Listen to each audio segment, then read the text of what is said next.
So here's the latest challenge. I've got everything wired up okay. You'll see I've taken it apart because I've identified a problem, and that's I'm trying to start the bike and the starter isn't working. So I press this and nothing happens. What I'm seeing is this neutral light dim.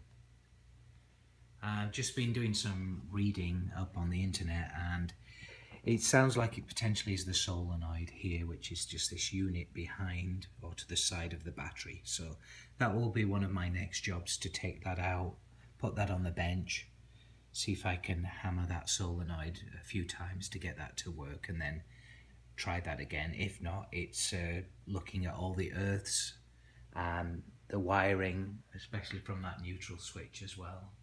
So that will be the next job, and I'll see if I can film that as well. What I also tried was just running the kickstart, trying the kickstart. So I've taken the spark plug out here.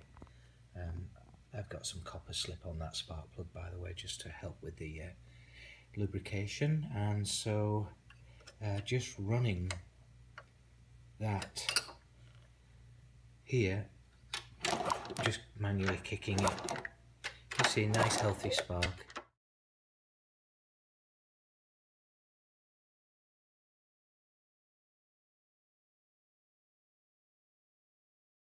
So that looks to be in good order as well.